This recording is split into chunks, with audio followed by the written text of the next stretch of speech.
भ्रष्टाचार जमाखोरी की आदत बहुत पुरानी है, ये कुरीतियाँ मिटा हमें तो नई चेतना लानी है।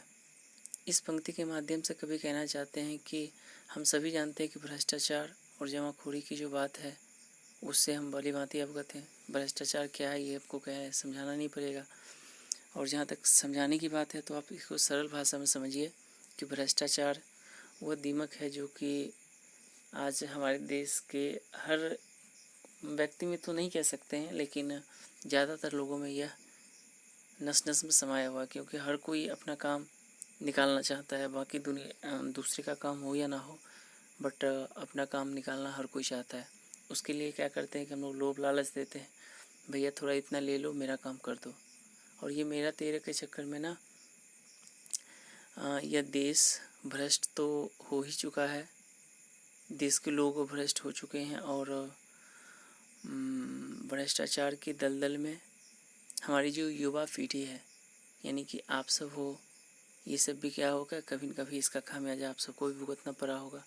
जहाँ तक जमाखोरी की बात है तो आए दिन बड़े बड़े व्यापारियों या कुछ मंडी के जो सेठ साहूकार हैं वो क्या करते हैं, जो अधिक से अधिक सामानों को क्या करते हैं कि एक जगह इकट्ठा करके उसे स्टॉक कर लेते हैं। बाद में जब मार्केट से आउट हो जाता है तो ये औने पौने दामों में खरीद कर महंगे महंगे दामों में बेचा जाता है। जैसे आजकल देखिए सब्जियों की कीमत या अनाजों की कीमत या फलों की कीमत आदि में हम देखते हैं कि प्रायः वृद्धि ही रहता है। ऐसा नहीं कि हमारे देश में खाद्यान्न की कमी है या फल फूल सब्जी वगैरह की कमी है, बट क्या है कि कुछ जमाखोरों के द्वारा एक चलाया हुआ प्रोपोगेंडा है जिसके तहत वो अपना मुनाफा बढ़ाने के लिए हर प्रकार के कार्य करते रहते हैं।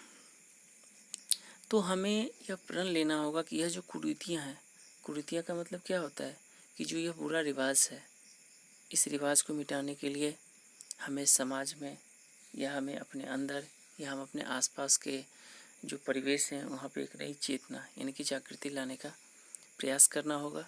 और तब ये दूर होगा। जब तक हम लोगों में जागृति या प्रेरणा नहीं लाएंगे तब तक यह जो भ्रष्टाचार और जमाखोरी रूपी दीमक है ना, वो हमारे समाज और हमें खोखला कर देगी अंदर से।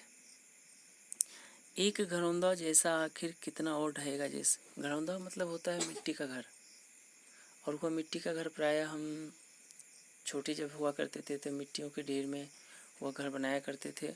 और उस घर में क्या होता था कि अगर हल्की सी भी बारिश की पानी आती थी वह ढह जाता था।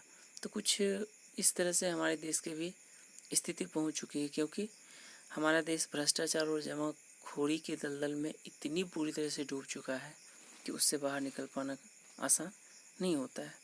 तो हमें अपने देश को बचाना है, हमें अपने आप को बचाना है, उसके लिए हम सबको प्रयास करना चाहिए। यहाँ तक सबको समझ में आ गया? चलिए हम लोग आगे बढ़ते हैं। इसकी बागडोर हाथों में जरा हमें आने दो, थोड़ा सा बस पाँव हमारा जीवन में टिक जाने दो। इस पंक्ति के माध्यम से कभी कहना चाहते हैं कि भाई हम सब जब बड़े होंगे तो हमें देश की बागडोर अपने हाथों में लेनी है।